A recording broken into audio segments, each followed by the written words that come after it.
മലയാള cinema ചരിത്രത്തിൽ ഒരു കാലത്ത് ഒരു ഊടുവഴിയോ ഒരു ഒറ്റയടി പാത പോലും ഇല്ലാതിരുന്ന ഒരു കാലത്ത് മലയാള സിനിമയ്ക്ക് വേണ്ടി നല്ല ഒരു പാത വെട്ടിത്തെളിക്കാൻ സഹായിച്ച, ഇത് ഞാൻ പറയുന്നതല്ല, ശ്രീകുമാരൻ തമ്പി സാർ പറഞ്ഞതാണ്. നിങ്ങളുടെ പ്രിയങ്കരനായ ആ കലാകാരൻ മലയാള സിനിമയ്ക്ക് സംഭാവന ചെയ്തിട്ടുള്ള അനേക അനുഭവങ്ങൾ, അനേക ചരിത്ര മുഹൂർത്തങ്ങൾ, കാലം 54 വർഷം കഴിഞ്ഞിട്ടും അദ്ദേഹത്തിനെ ഇന്ന് ഓർക്കുവാൻ സഹായിക്കുന്നു. കാരണം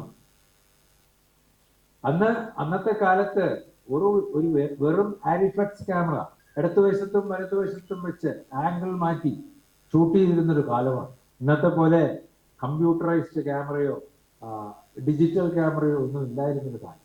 ആ കാലത്തായിരുന്നു സത്യൻ എന്ന ഈ നടൻ മലയാള സിനിമയിൽ പ്രത്യക്ഷപ്പെട്ടു. അദ്ദേഹത്തിന്റെ തുടക്കം വലിയ സംഭവം അല്ലായിരുന്നു എങ്കിലും 1952 ആത്മസഖിയിൽ തുടങ്ങിയെങ്കിലും സ്നേഹസീമ, നീലക്കുയിൽ എന്ന ചിത്രങ്ങളോടെ മലയാള സിനിമ അന്നത്തെ കാലത്തെ ഇന്ത്യൻ സിനിമയിൽ തീർച്ചയായിട്ടും ഒരു സ്ഥാനം.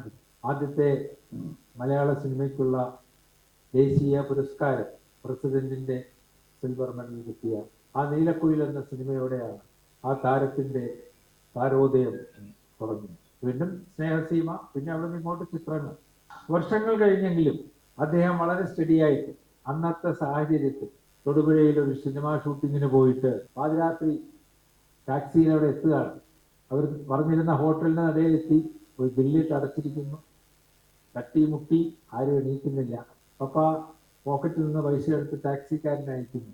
പിന്നെ സംഭവിച്ചത്, രാവിലെ ആ പടത്തിന്റെ ഡയറക്ടർ, അസിസ്റ്റന്റ് ഡയറക്ടറൊക്കെ പുറത്തിറങ്ങി 6 മണിയായപ്പോൾ ഇറങ്ങി ഒരു ചായ കുടിക്കാനായിട്ട് പോകും.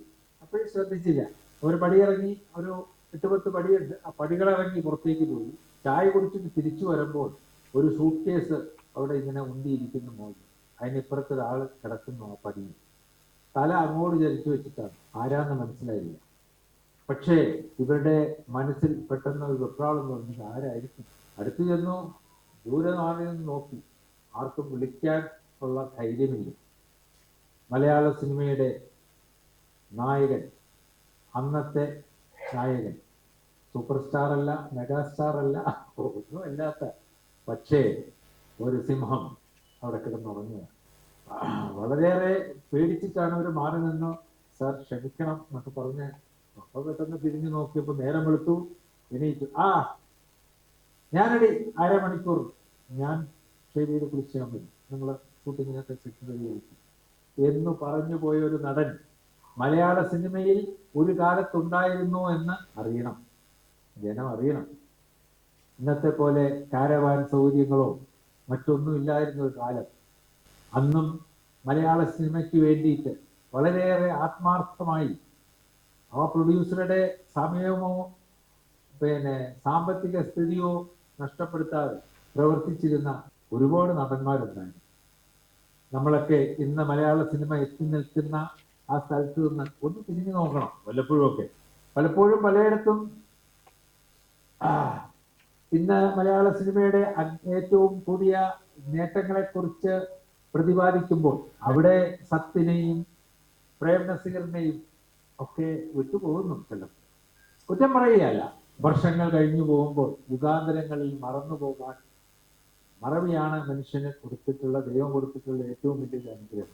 ഞാൻ ഇത്രയൊക്കെ പറഞ്ഞതിൽ നിങ്ങൾ ക്ഷമിക്കണം. എൻ്റെ പെട്ടെന്നുണ്ടായ ഒരു